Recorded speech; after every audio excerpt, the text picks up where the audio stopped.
Welcome to Signature TV News. I am Barry Kumo Ado. First, let's take a look at the headlines. Nigerian Foreign Affairs Minister calls for cooperation with China on key areas.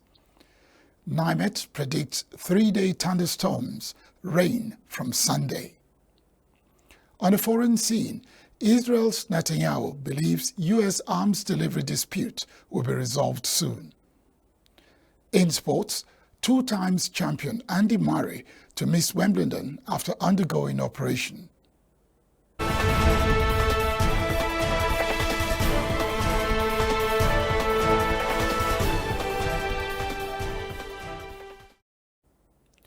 Now the news in detail.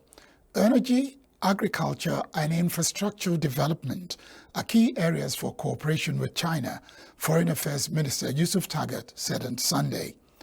Tagat, who is paying an official visit to China from June 19th to 26th, co-chaired the first session of a China-Nigeria Intergovernmental Committee with Chinese Foreign Minister Wang Yi in Beijing on Friday. Tagat, who shared the outcome of his visits to China so far, as well as his assessment of the bilateral ties, said the joint Intergovernmental Committee meeting is an outcome of an agreement signed between Nigeria and China in 2021.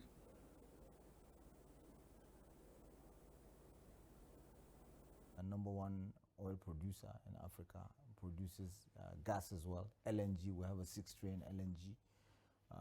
We also export agricultural products from sesame to ginger to you name it, palm oil.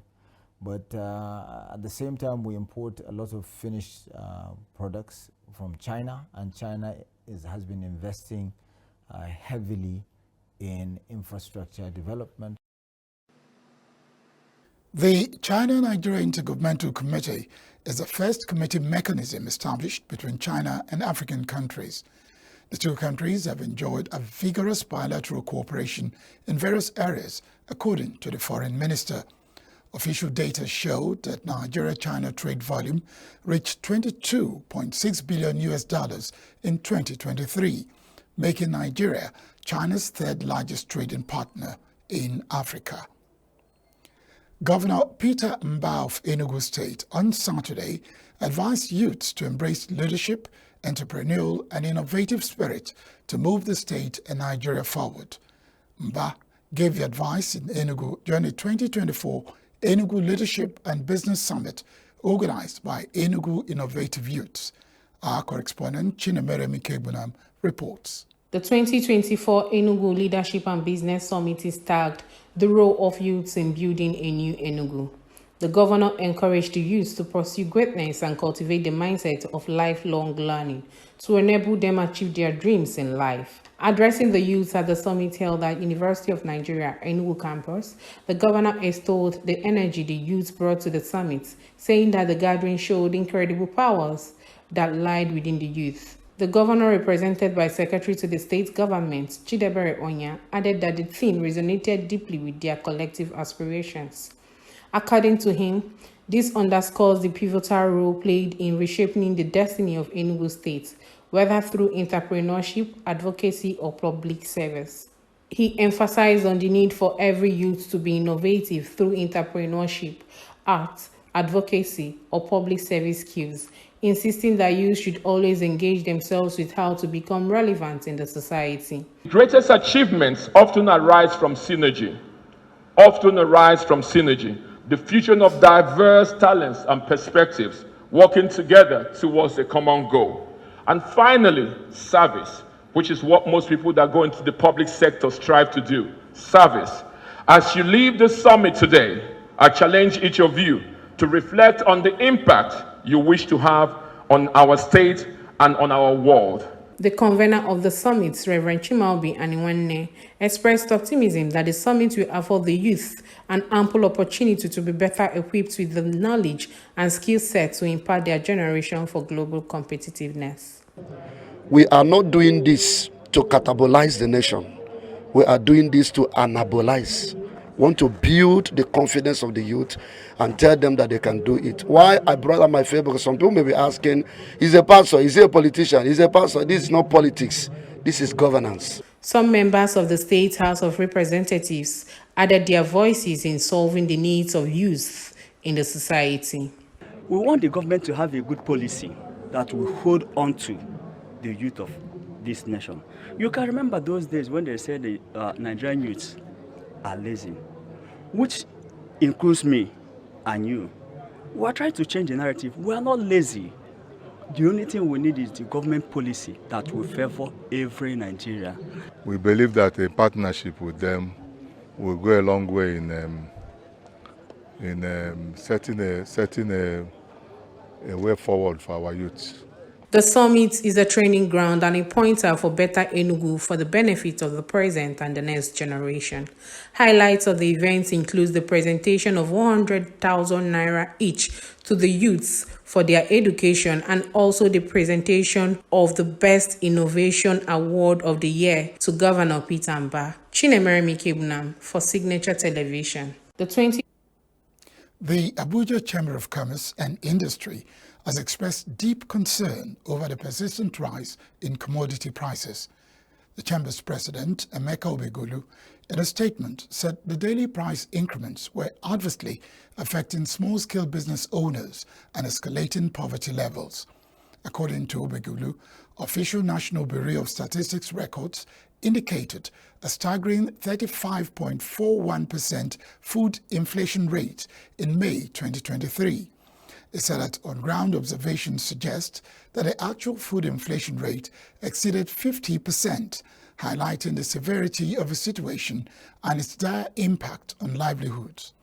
Obegulu said the chamber provided support services in training and advocacy to help local businesses navigate challenges and seize opportunities in the food sector to impact its members. He said that the distressing situation made necessities such as food, housing, and healthcare increasingly unattainable, pushing numerous households to the brink of poverty and extreme deprivation. Obegulu, the organized private sector leader in the FCT and environs, emphasized the urgent need for government intervention to address the escalating food crisis. According to the president, the economic situation also adversely affected the business community, particularly farmers and agricultural product sellers. It therefore called for urgent measures to stabilize food prices, enhance food security, and alleviate Nigerians' economic burden. The Nigerian Meteorological Agency, NIMET, has predicted thundery and rainy weather conditions from Sunday to Tuesday across the country. NIMET's weather outlook, released on Saturday in Abuja, forecast morning thunderstorms on Sunday over parts of Gombe, Bauchi, Borno, Adamawa, Jigawa, Taraba, and Kaduna states. According to NIMET, the southern cities are expected to witness morning rains, particularly in parts of Imo, Ogun, Ondo, Delta, Edo, Cross River, Bayelsa, and Lagos states. The agency anticipated thunderstorms to be accompanied with rains over parts of Ogun, Ondo, Edo, Delta, Imo, Ebonyi, Cross River, Rivers, Akwa Ibom, Bayelsa, and Lagos states in the afternoon and/or evening hours.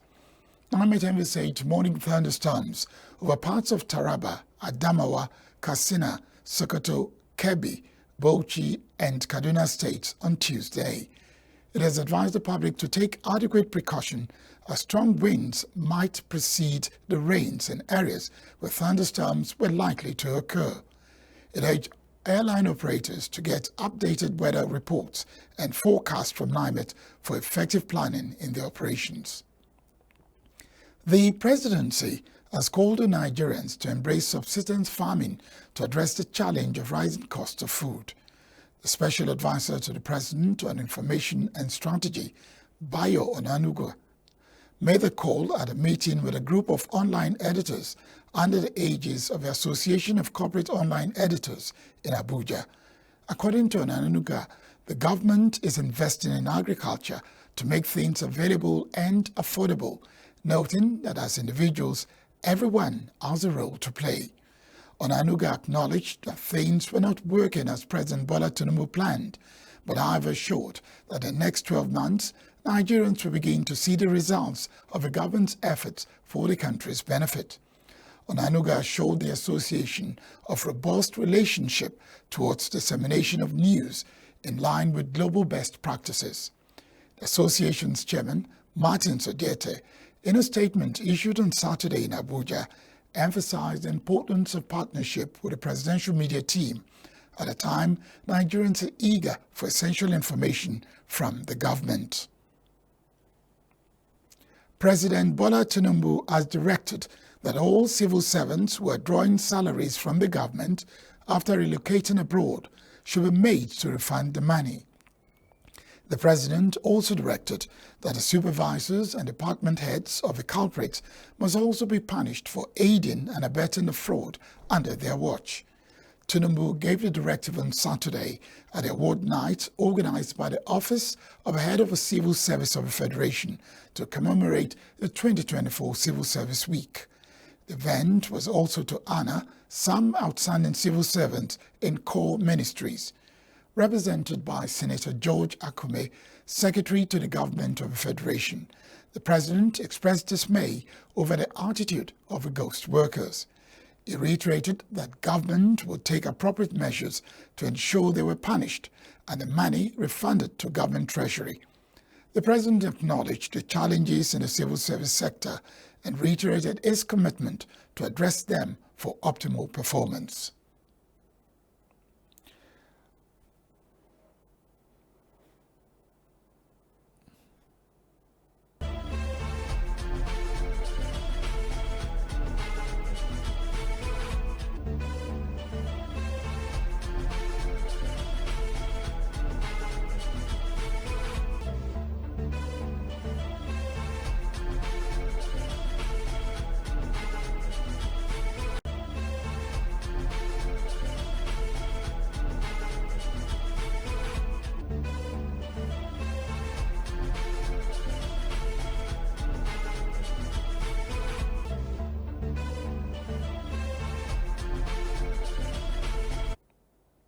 Still to come, Nigerian embassy rescued 24 victims of sexual violence in Senegal.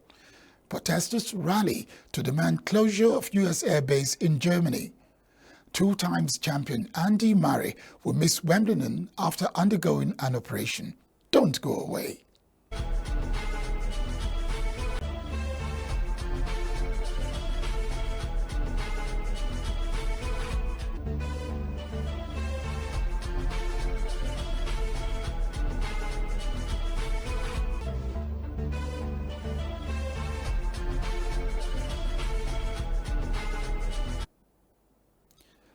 Welcome back.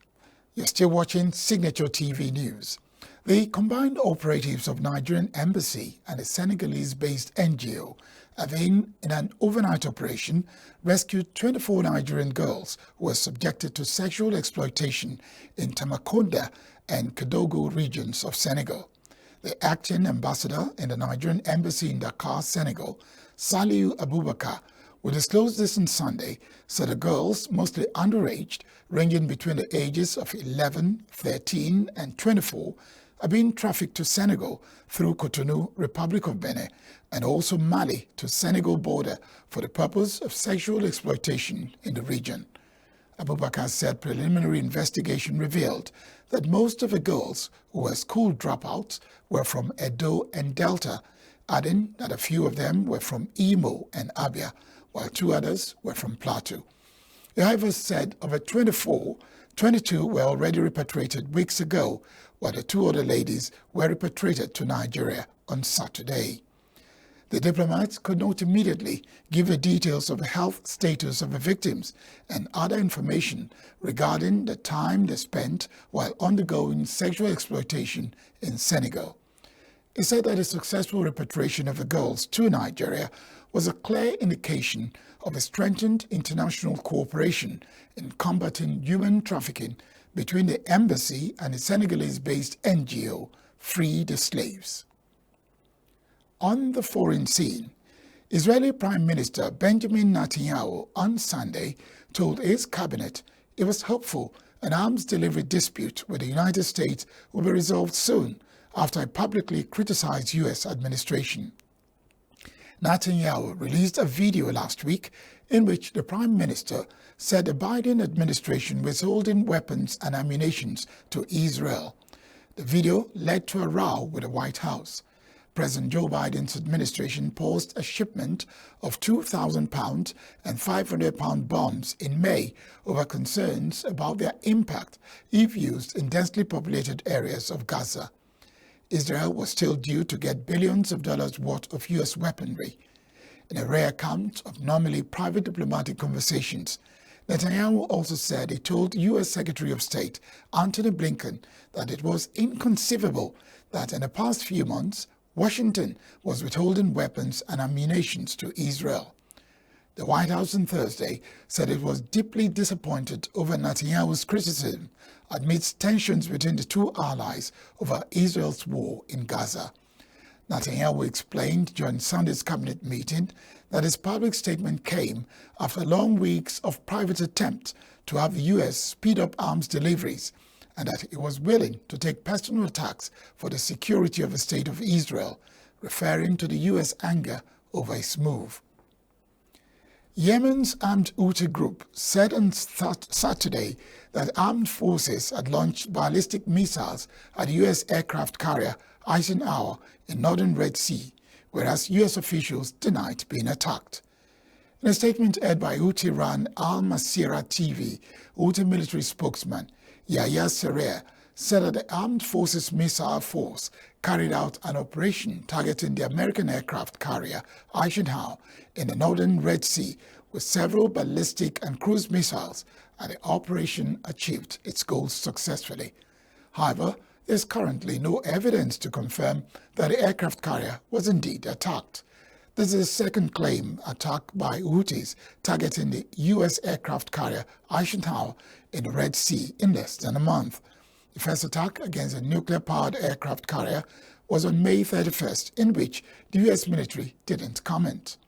On the same day, the U.S. Central Command said its forces destroyed 3 unmanned boats of Houthi in the Red Sea during the past 24 hours, adding that the armed forces launched 3 anti-ship ballistic missiles from their controlled areas to the Gulf of Aden, but there are no casualties or significant damage. Australian police says they are investigating an incident at a shopping mall in the southern city of Adelaide that led to an evacuation of a centre and resulted in some minor injuries. Police say they received reports of 2 groups of young males fighting in the food court area of a Southfield Marion shopping centre, with some people in the group reported to have weapons. Police, although say they are satisfied there was no ongoing threat to the community, but further investigations are being carried out to identify the groups involved. South Australia Police Assistant Commissioner Scott Duval told reporters that footage from the scene showed it was not a random attack.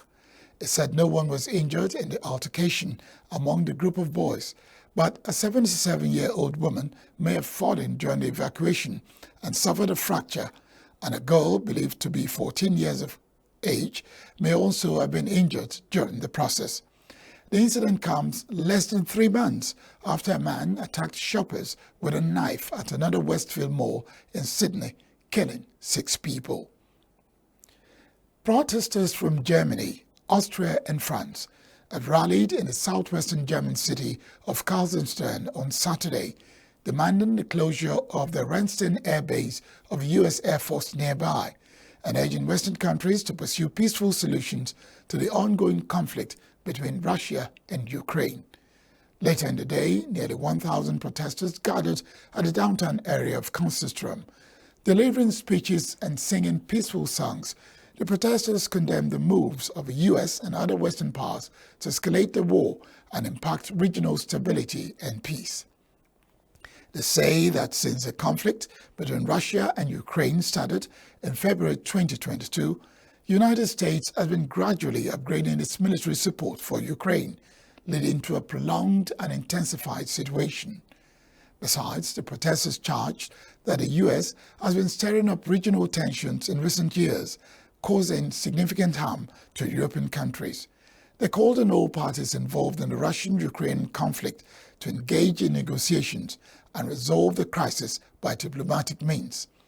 Built in 1951, the Ramstein Air Base, located in the German state of Rhineland-Palatinate, is NATO's largest air base in Europe and the base of U.S. Air Force in Europe. Led by the U.S., the base plays a critical role in relaying all drone signals for the United States. From 2009 to 2015, the U.S. launched 473 attacks outside war zones in Afghanistan, Iraq, and Syria, mainly drone attacks, causing a great number of civilian deaths. Hundreds of passengers have been stranded in UK's Manchester airport on Sunday after a power cut in the area caused widespread disruptions, flight cancellations, and severe delays.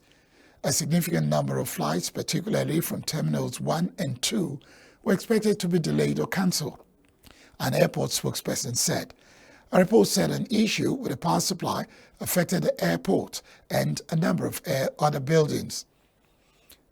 Power has been restored, but the impact will affect services throughout the day, the report added. So far, passengers are advised to stay away from the airport and that the power cut had affected baggage and security systems. It is gathered that passengers could only board their flight with a cabin bag because of problems with the baggage system. The airport spokesman said passengers due to fly from Terminal 3 could come to the airport as normal unless advised otherwise by their airline, but could be affected by delays. In sports, for a brief moment on Saturday, Belgian master Kevin De Bruyne looked like he was about to drop a bombshell on his country when he started talking about leaving the national team in a good shape for when he moves on. It would have been terrible timing for De Bruyne to announce he was hanging up his international boots after an stunning performance in their 2-0 win over Romania, when he netted his 28th goal for Belgium and was instrumental in keeping their Europe 2024 hopes alive. After a few moments of puzzlement among media, De Bruyne quickly clarified that he was not really thinking about whether it's the end of the road for him.